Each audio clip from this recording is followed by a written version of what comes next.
We'll deal with that next time. I have to share with you something. We touched something a little earlier. This is not going to be for your homework, because we're going to move out the fringe a little bit here. But we talked about the first siege, servitude of the nation, second siege, third siege being the desolations of Jerusalem, and how degree of Cyrus, the fall of Babylon, ends the servitude of the nation, and it starts the Persian Empire. How the decree of Artaxerxes triggers a prophecy we're going to deal with in chapter 9. There is an interesting, and we talked about, this is a slide from before. There is an interesting prophecy in the book of Ezekiel that causes a lot of people trouble. Because God prophesies 430 years of judgment on the nation.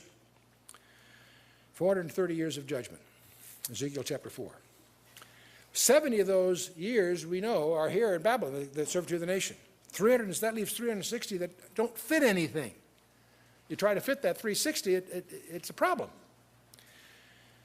But someone some time ago noticed that in Leviticus chapter 26, it says, "If ye will not yet for all this hearken unto me, then I will punish you 7 times more for your sins." In other words, if you don't obey me the first time, I'm going to multiply your punishment by 7. And I said, well, gee, that's interesting. If we multiply the 360 by 7, it comes out to 2,520, and that's roughly the time from then throughout the end of the diaspora. And that's as far as anyone ever took it. And I thought, well, wait a minute. One thing we learned from Sir Robert Anderson, and we'll get to that in chapter 9, is that God deals in 360-day years. So if we assume that these 360 times 7, these 2,520 years are 360-day years, how do we put that on our calendar to see what's going on here? Well, it turns out that 2,520 years of 360 days turn out to be 2,483 years of 365 days, and you have 9 months and 21 days left over. And we go through the math here. Julian year is 11 minutes and 10.46 seconds longer than the mean solar year.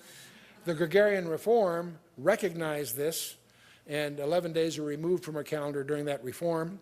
And then you also have to figure out leap years, because in 2,483 years, you've got, divide that by 4, that would give you 621 leap years, but that gives you 3 too many every 4 centuries. That gives you 18 excess. So if you go through that whole rigmarole, you got 614 days of leap years to deal with. Anyway, when you go through all the arithmetic, it turns out that 2,520 years of 360 days is 907,200 days raw. But if you divide that on our calendar, it turns out to be 2,483 years, 9 months, 20 days, and 21 days. And you say, gee, Chuck, that's very thrilling. What do you want me to do with that? And the answer is, I don't know. But let's try and see what happens. If we take this slide that we had a few moments ago, if you take the 2,520 years from the servitude of the nation, you come to the restoration of the nation on May 14th of 1948. Well, that's kind of wild. But what happens if you take the 2,520 years from the decree of Artaxerxes, the end of the desolations of Jerusalem? You come to June 7th of 1967, when as a result of the Six-Day War, Jerusalem was returned to the nation Israel. What a coincidence. Now, I'm cheating here a little bit because it's not precise to the day, but it's close, because we don't know the exact days that some of these events occurred. But if you go through servitude of the nation, the 70 years, by the way, are 69 years less 2 days, because they're, again, we're dealing with 360-day years, and that works out. And if you go through all this arithmetic, you come, if July 23rd, 537 BC was the release, then May 14th of 48 would be the anniversary of that. That's kind of interesting. That's the day, of course, that the nation Israel was restored in statehood. In fact, where David Ben-Gurion on international radio, using Ezekiel as his authority, names the new Jewish homeland Israel. That's kind of fun. What a coincidence. See, the rabbis will tell you coincidence is not a kosher word. Desolations of Jerusalem. Again, we take the 69 years, the last 2 days that are the 70 years equivalent, and we go through that whole rigmarole. You come to June 7th of 1967, which, of course, is when the biblical city of Jerusalem was restored to the nation. Kind of fun stuff.